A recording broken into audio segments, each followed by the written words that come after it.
So in the key of C, we have the notes starting with C.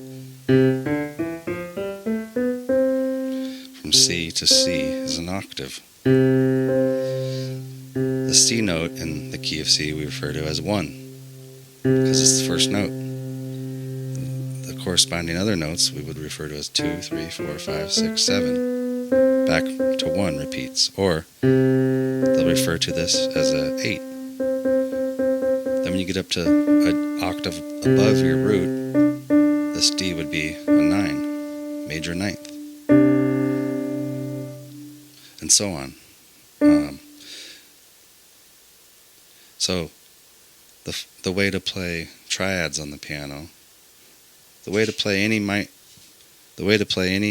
major and minor chord on the piano is simply by using this shape: C major, D minor, E minor, F major, G major, A minor, B diminished, back to C major.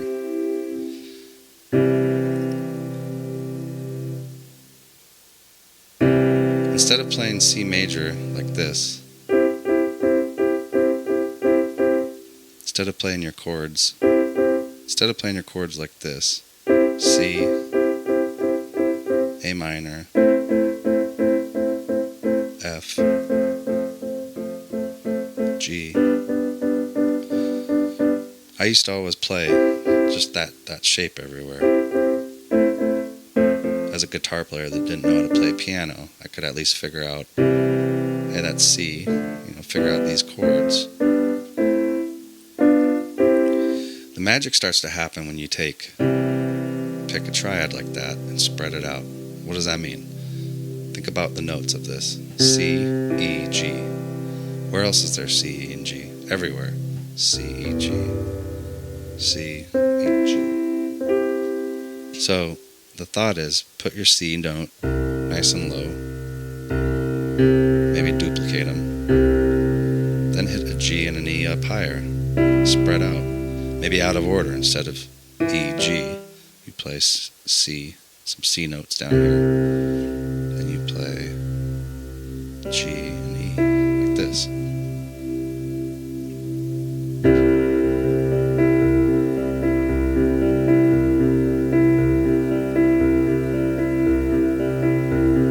I can play that same progression: C, A minor, A minor, A minor, F, G,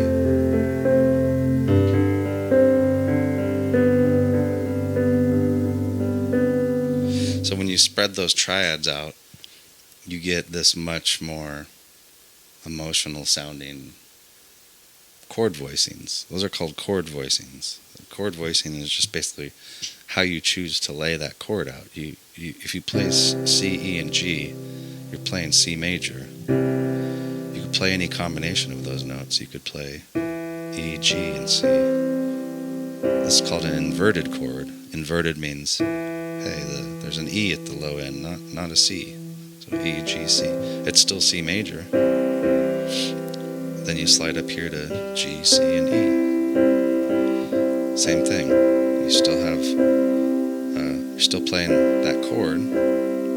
Although in the magic of music theory is you could argue that that's a different chord. It depends on the reference points. It's a really fascinating thing to pick apart music and study the theory. It's like you can literally study music for the rest of your life and still be learning things. And I think that's one of the joys of doing this, is that it's a never-ending, satisfying passion.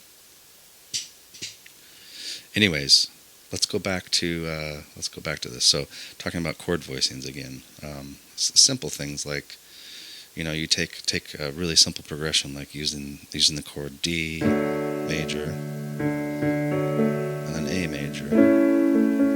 Or sorry, take a really simple progression playing A major and D major.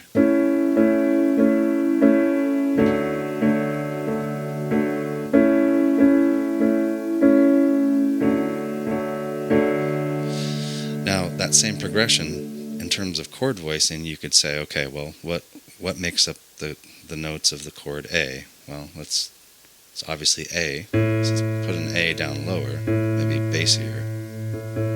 Now, what are the other notes of that chord? Well, we just look at the shape of it here. We have a C sharp and an E, right? Well, just splitting those apart, I feel like, gives you a nice sound.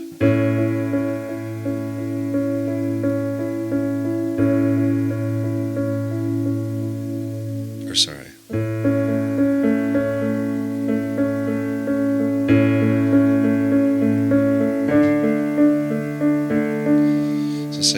So say that you have, instead of playing, say we go over into the key of A major. We have A major and D major. One chord and the 4 chord.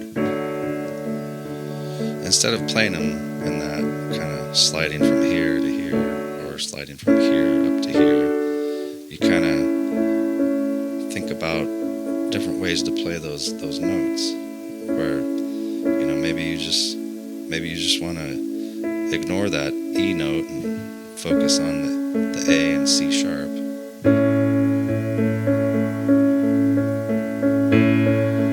And then you realize that when you go to play your D chord, it's very similar, right? So the difference between the A chord and the D chord is right there. You can kind of see that's A, this would be D.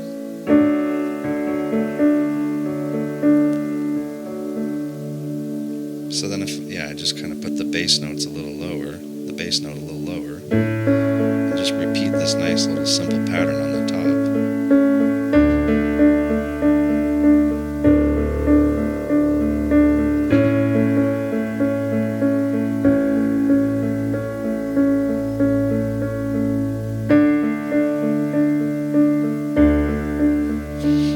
Get a really nice sound with, it's simple. It's there's just a little bit of thinking that goes into it.